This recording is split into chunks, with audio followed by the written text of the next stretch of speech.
Now we are ready to start. Hello again. I'm pleased to welcome everyone to today's virtual panel on public relations history in the digital age. I'll be more than happy to moderate this panel. We have stunning group of experts today. Thank you for being here, joining, for participating and lending your expertise. Thank you very much.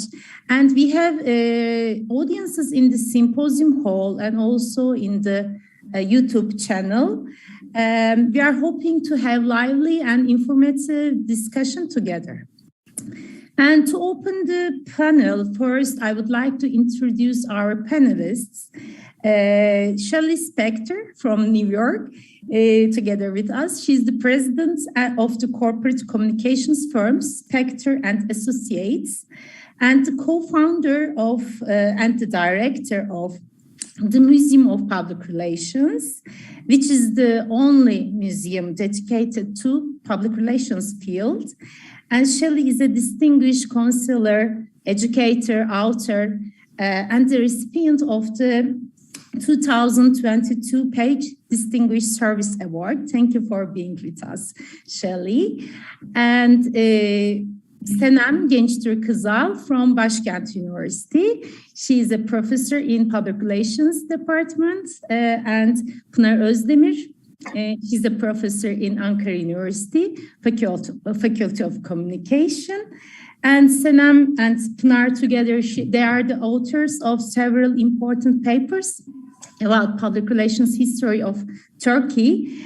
And as a group, we have been studying, researching, and working on public relations history in Turkey since the beginning of the 2010. So we are trying to increase and to support the level of interest to public relations history field, and we are participating to national and international projects together.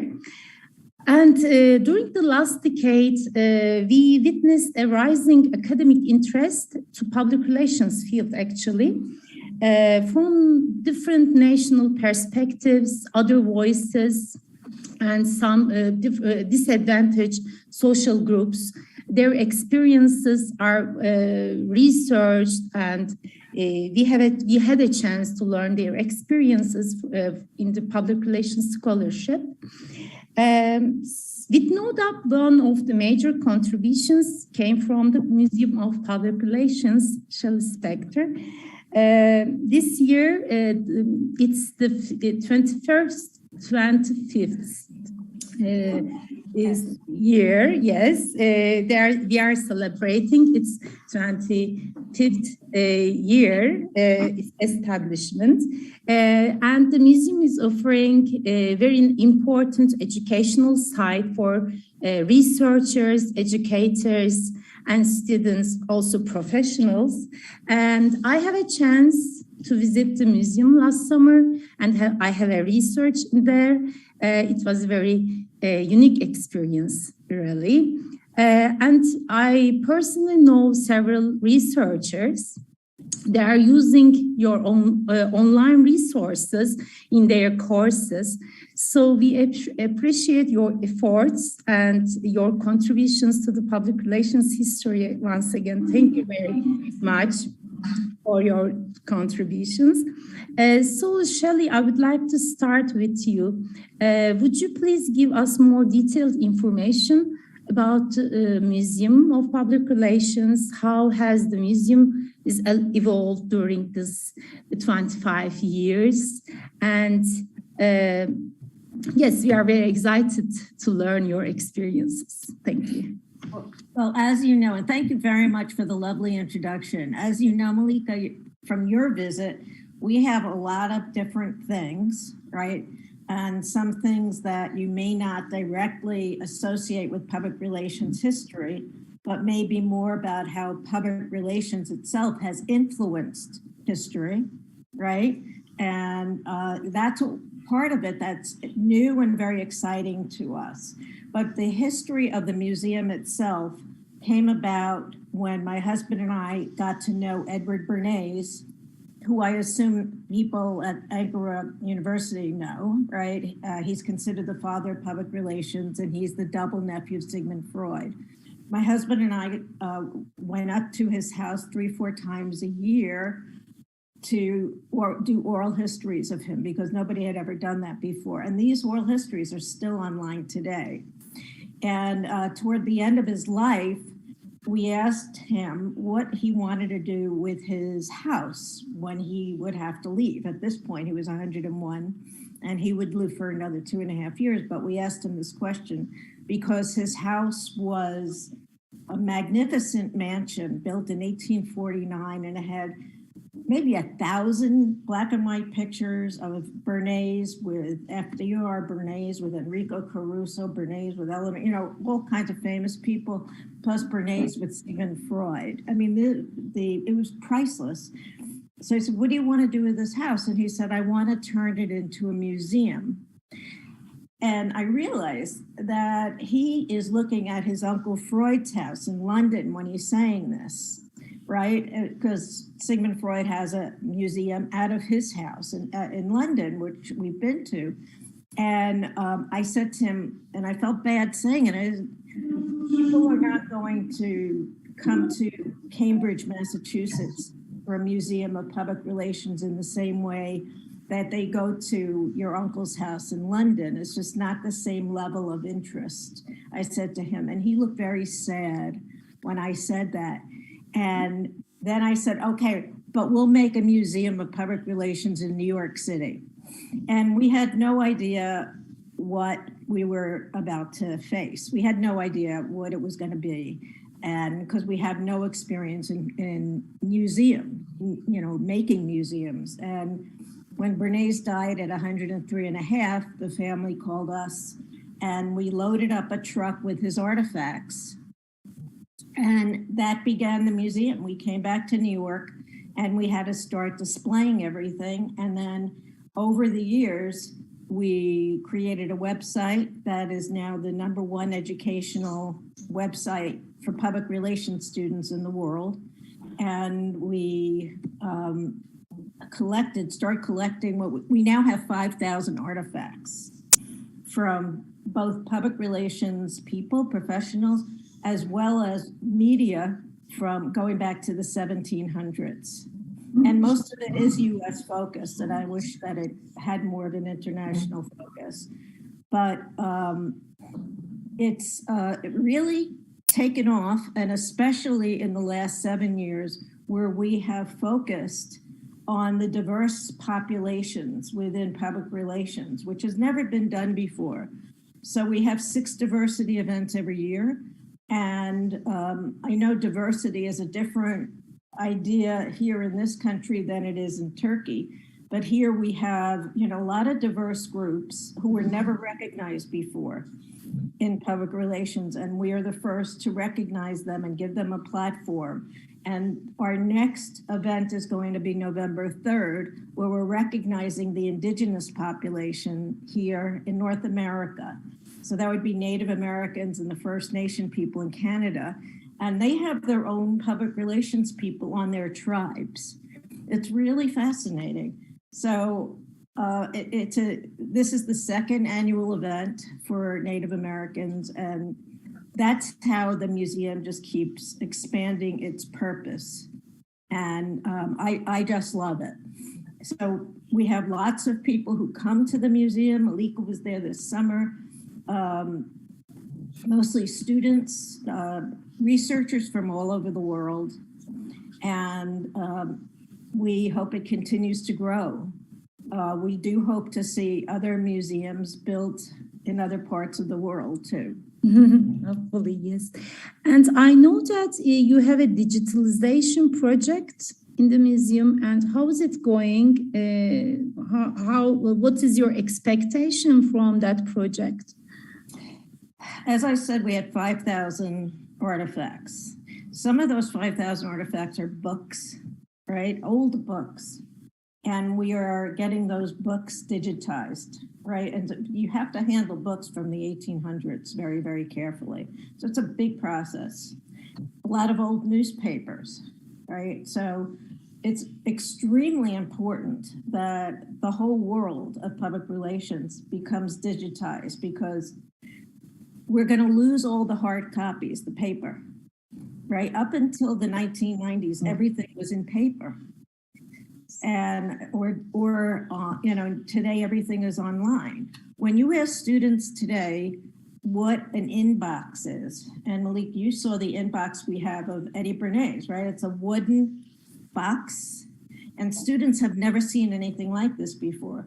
But we have it with Bernays's papers from when he died. Those things could go away, vanish, if we don't digitize them. So after digitalized all these materials, also it can be accessible from different parts of the world. Exactly. So that's our goal, is to be 100% digitized. And we are now creating an index. This is a very big job. We're creating an index for everything that we have. The latest digitization project, as you know, is we're collecting the communications pieces from chief communications officers from the past 2.5 years during COVID. So we found that during COVID, as I'm sure the same thing applies to Turkey, chief communications officers, or CCOs, had a bigger role than ever before, much bigger role. Yes. And so we've been doing oral histories of them. Their CEOs in every corporation called upon CCOs to a much greater degree than ever. So we are collecting now the memos that they wrote, the newsletters, the PR pieces, as well as signage in restaurants and airplanes and all kinds of stuff, because we know that one day there will be another pandemic, and a new generation will have a playbook, will have something to rely upon. In this pandemic, we had nothing. There was no other pandemic like it, except for the flu epidemic of 1918. And back then there wasn't a professional public relations industry, and everything was all very localized. So we could learn a little bit from that, but I think that the next generation who has to face a pandemic will have a very rich and deep amount of material that they will have to create their own public relations plans. Yes, you are right. And from this point, maybe we can talk about the importance of learning and teaching public relations.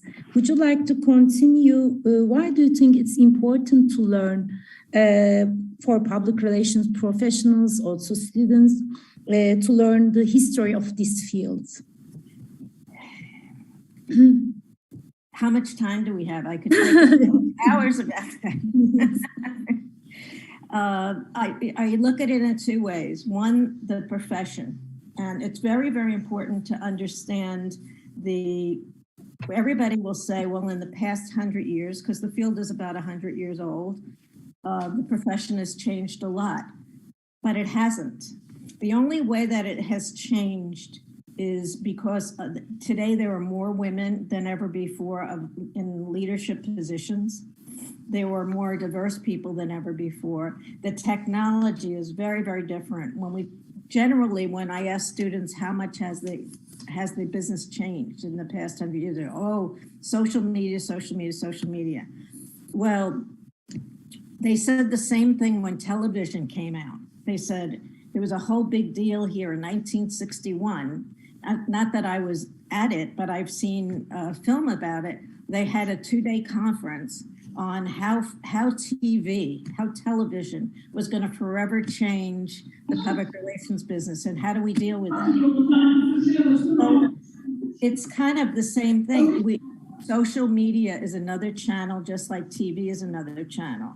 But if you look back 100 years and read the writings from Edward Bernays and Ivy Lee and Arthur Page, it is the same thing that we're doing today. And they did it better. They did it better than we're doing it today. So it was a lot more intellect going on back then. And of course, Bernays looked at public relations as an applied social science because he was very much influenced by his uncle Sigmund Freud. So to him, public relations was about social psychology, changing people's attitudes, changing their behavior. But I think it's just as interesting, and maybe even more so, to look at how public relations has impacted history over, right? So it impacted history from the First World War, the Depression, the Second World War, the Cold War in the 1950s. You know, a lot of political activities that took place that are really under the public relations umbrella. I also like to look at how public relations activities or communications activities have impacted world history. You know, going back to biblical times and, you know, Moses and Jesus and Noah and, you know, the Roman empires and, you know, the Ottoman Empire. If you look at all of the major events, the life-changing events throughout history, there was all a communications component to it. That is fascinating to look at. They didn't know that they were public relations people, but they were. They didn't need that name, but from today's lens, we can say that it is a public relations effort or practice. Exactly. And that was one of the things that got me interested in how public relations has impacted history, is looking at the papers from the International History of PR conference from Bournemouth. When I started looking at those papers 10, 15 years ago, so interesting to frame public relations in that way. And that's how I enjoy talking about it. I think it's much more interesting than talking about the history of the profession. Yes, thank you. And Pınar, would you like to answer this question? Do you have something to add? The importance.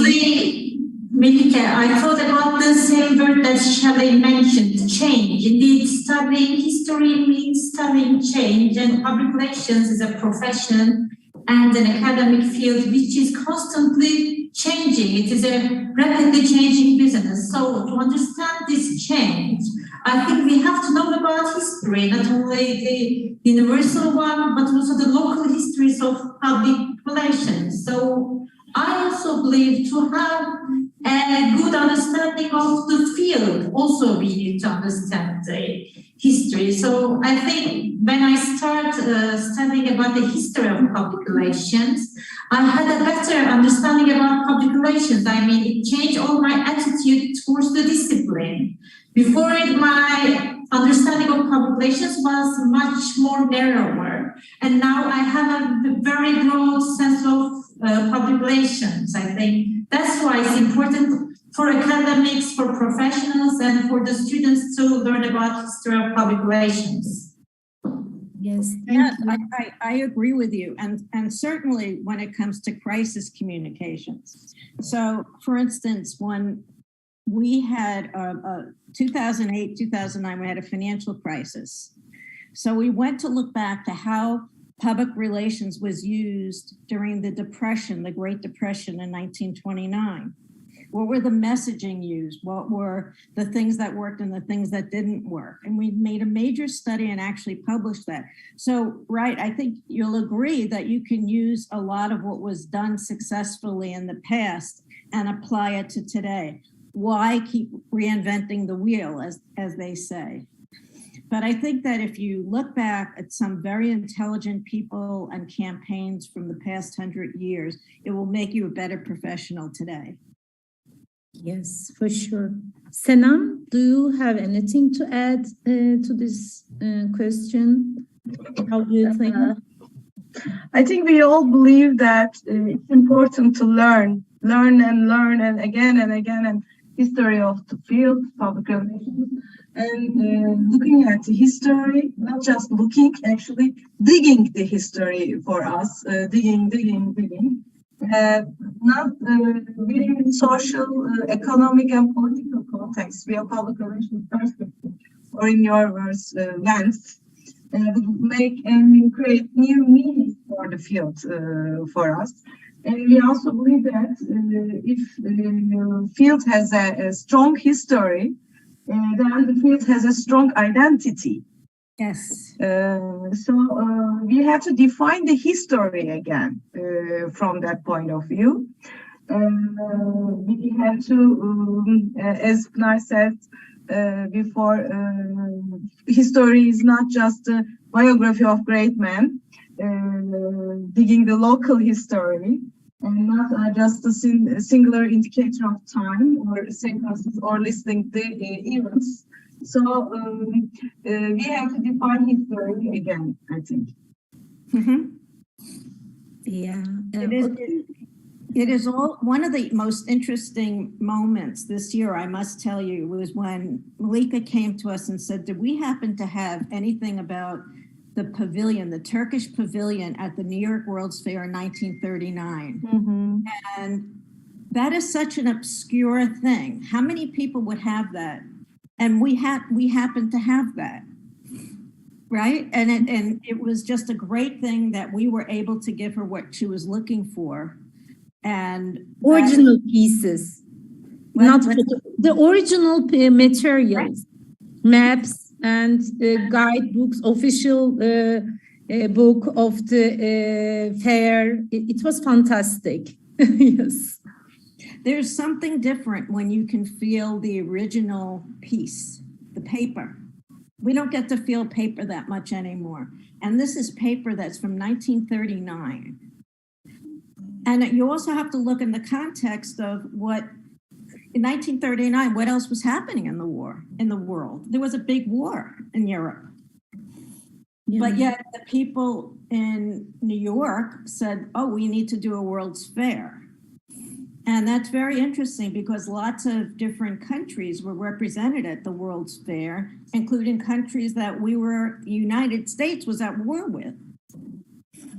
So, one of the things that I've learned in looking at history is that you can't just look at one stream of history. You have to look at it in context with what else was going on.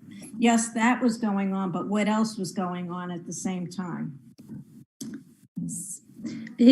From this point, I have a question.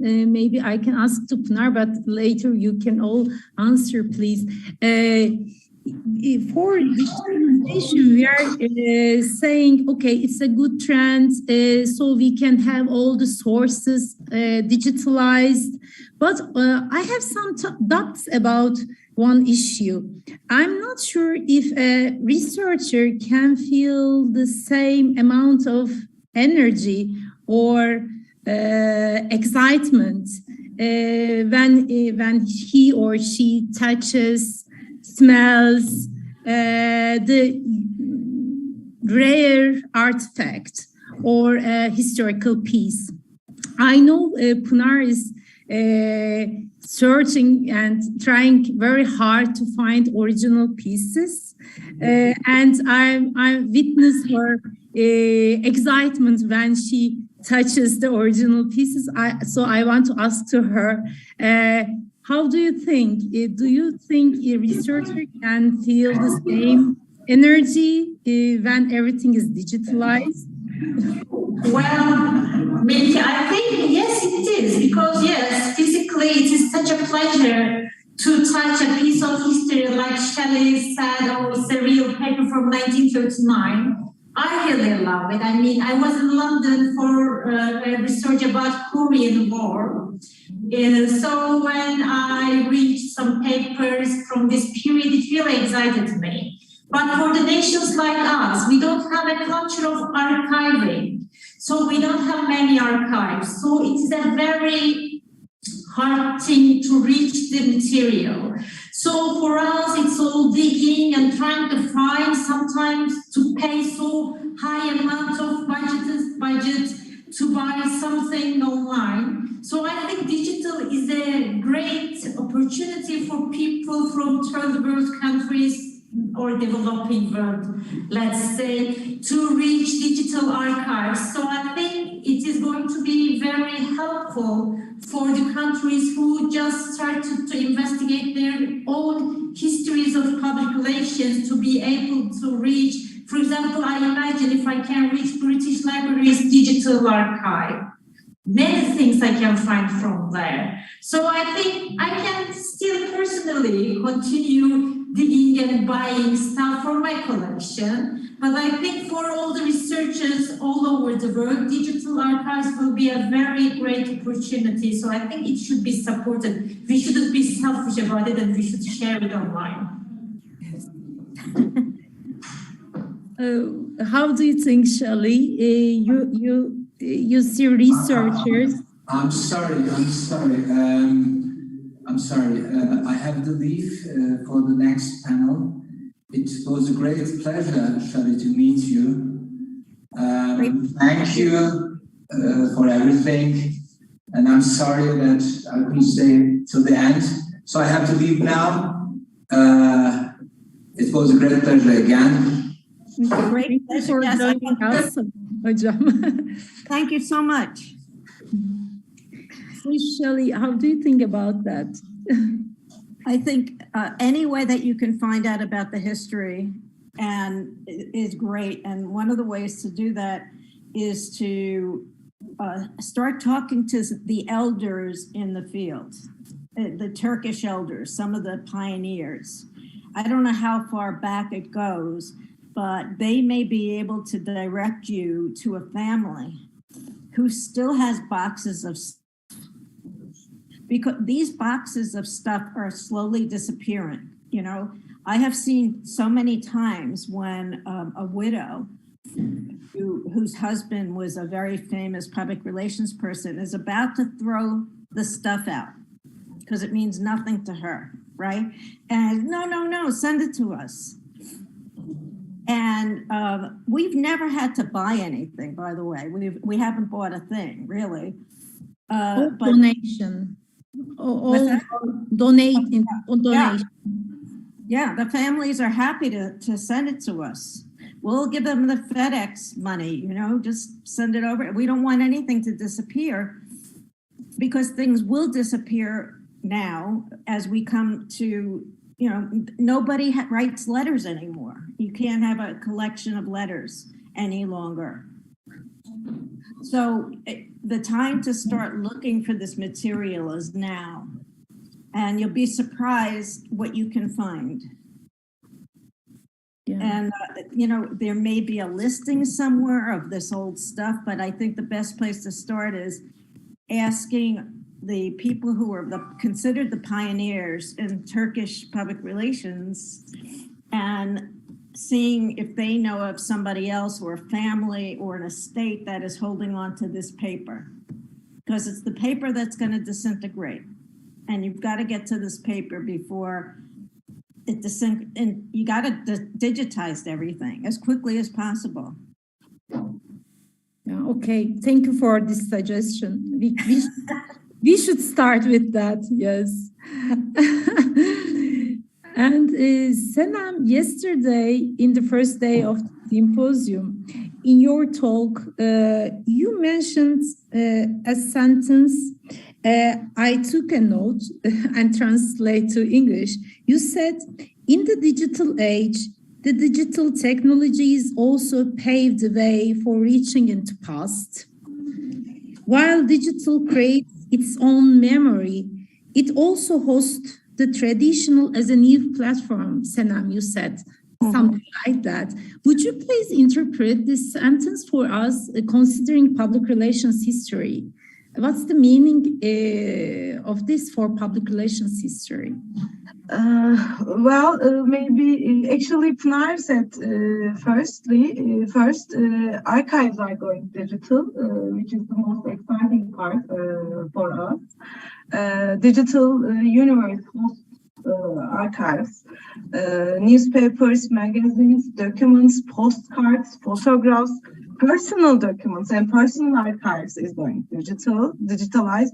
Pictures, film, music, all kind of documents or communication forms or text, we can define them. So we can access, they are accessible now easily. We can reach that kind of material, and easily we can re-understand and reinterpret the past again. And also the distance are getting closer. You don't lose any time. You can't reach very easily. You can control the time. You don't have to pick the car and go somewhere else. You just sit on your computer and click and find the documents. Actually, it's not that kind of easy, but easier than before, because you have to go to library and open the huge newspapers and copy them. So that kind of stuff is getting easier. But you can think, I think sometimes for myself, am I too romantic about touching the old materials? That feeling is so different. While Melike is at your museum, I was searching the same project, New York Fair. And it was titled, I was just looking, Building the World of Tomorrow. Yeah, right. Are we now in tomorrow? So 1930s. It was very exciting for me, because she was touching, I was seeing from digitally. It was a very nice experience for both of us, actually. I don't know if you miss that kind of smell or ambience of that atmosphere, the library physical atmosphere of that kind of places. But we also know, as Shelley said before, we can also damage we have to be very carefully, because when the time passes, the material has degraded. Apart. Yes, yeah, that kind of. But at least and end of all the things. Yes, we really like the process that digitalizing. But I always think that what happens when we run out of the electricity, when we run out of the battery. So it's a scary scenario. So we have to protect at least one copies. Yes. We like digitalism, that kind of process, but we have to keep the original one copies, yes, somewhere. Yes.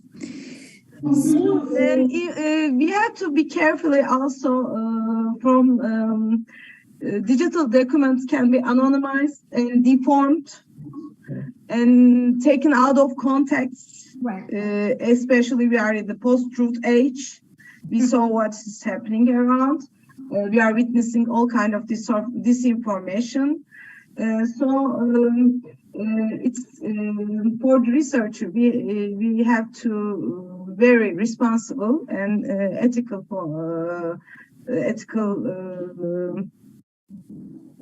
view. We have to take. Mm-hmm. Mm-hmm. This is a good point. Thank Very you. As we're coming to the end of the panel, can I take your final remarks about your recommendations, how we can increase the level of interest for researchers, students, and also professionals to this field, how we can attract their attention and interest even more in the digital age. What is your recommendations? Maybe we can start with Pınar. Well, honestly, I think, for example, before I know Shelley, I was following Museum of Public Relations through Facebook.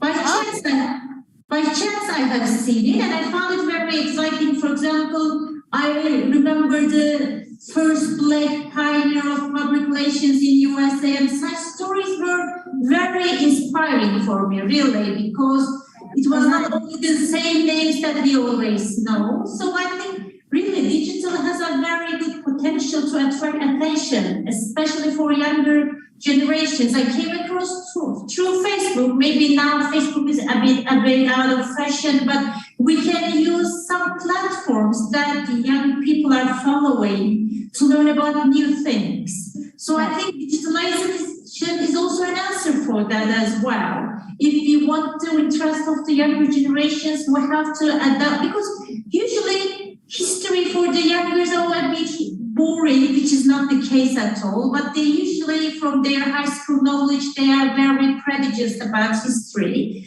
And to break it, maybe we can make it a bit more fun and more digitalized. We should use online platforms, I believe. Okay, thank you.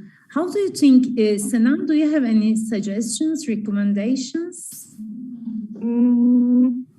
Actually, I have a question now from one of our colleagues. So maybe I will give chance that questions if it's okay. Yeah, sure. Okay. Ebru Akçay is asking, my questions for Shelley. Can the researchers benefit from the library's opportunities? And if they can, do they share their students' results with you? Are you saying, can the students write up content to post on our museum? Benefits from libraries, opportunities, students, researchers. How they can use the... Yes.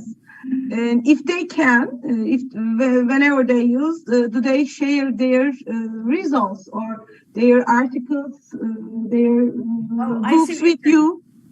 After they get information from using our website, do they let us know? No, Yeah. They don't. They don't. I find out that they use a lot of it because I go on Google Scholar once in a while and I see all the citations. So I used to know, but I don't know anymore. There's no way to know when somebody is really accessing the site, of course. Google Analytics will only tell us so much, but I can tell you one thing I remember from Facebook, from when we started, the number one country after Pakistan was Turkey. Yeah, we are several researchers in the field, yes. Okay, yes, well, Facebook, the Facebook Museum page was more heavily trafficked by students, I presume, from Turkey than most anywhere else. Far more than even the US. And I'm very impressed with that. It's impressive. Good. Yeah, I was amazed and I was so impressed. So thank you. Thank you. Thank you for drumming up all that interest among the students. I was really amazed. But yeah, I mean, there are no other places to get a centralized source of information like we have. I even wish we had more information up there, but it takes time and it takes money to build it out. But I do know that it is used in books and papers around the world, and I can't keep track of it. But I do see on Google Scholar, there's hundreds of citations. Hundreds. I mean, the museum is better known than I know that it is. There's one advantage of having a digital museum is that it just spreads and you don't even know it. And that's great. I mean, it would be nice if everybody who came on, gave us $5, I'd be very rich today, but we're not going to do that. So for my question, what's your recommendation to increase this interest, to support the researchers? How we can attract their attention? You are having a lot of events, I know. So maybe you can talk about these events for us. Sure. Well, there's, the events that we have are one thing. We will keep them online. They used to be in person. But since COVID, for 2.5 years, the museum was not open. So since COVID, we now have a lot of interest from students who want to come. I think that students will tell you right off the bat, I'm not interested in history. It's boring. But when they touch history, it's no longer boring. When they hold something that Edward Bernays held, or Ivy Lee, or Arthur Page, or Doris Fleischman Bernays, or the first Black person in public relations who opened up an agency, Joe Baker, the first Black woman, Inez Kaiser, it is something to hold it. And I see their excitement. They hold it, they cherish it, they get selfies taken, look at me, they post all that. There's nothing that can convince you intellectually that that's going to be a good thing until you're there. So just yesterday, there was a school in Connecticut I gave a virtual tour to over the summer. And now they want to come down to see it in person, even though I gave them a virtual tour. My feeling, you already had the tour. Now we want to see it in person. We want to feel it. So I think there's nothing like that, but the next best thing is to have it online. And you're fortunate today that you can put it online and it's not expensive and it's not difficult, but it's a very good way to start.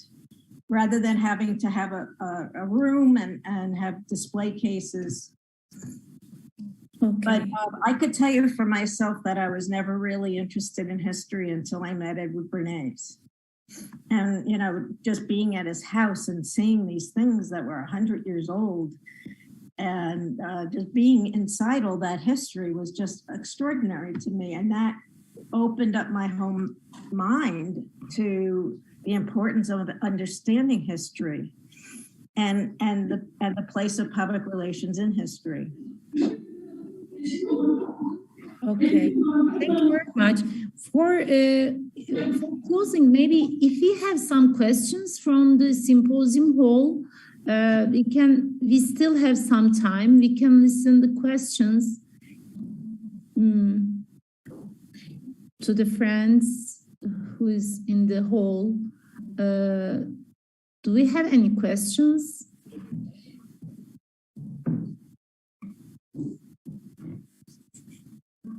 Maybe they can write to me. I'm checking. Okay, it seems we don't. Okay, it seems we don't have any question. So thank you very much for all of you for taking your time to join this discussion, and thank you to colleagues who have supported this virtual event, and thank you for all of you for joining us. It was great to have you here, Shelley. Thank you for joining us. Senem and Pınar, my colleagues, thank you. It was a pleasure as well, and it was great to meet Shelley as well. It's great to meet you too, both of you. Same here. Good to see you again. If you're ever in New York City, please come and visit. Okay.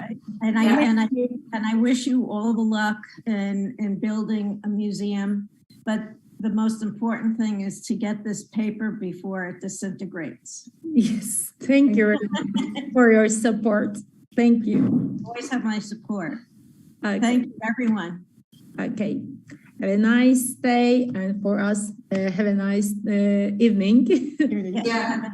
Have a nice evening. Okay. Bye. Take care. Bye. Bye. Okay, bye-bye. Bye. Bye-bye. Bye.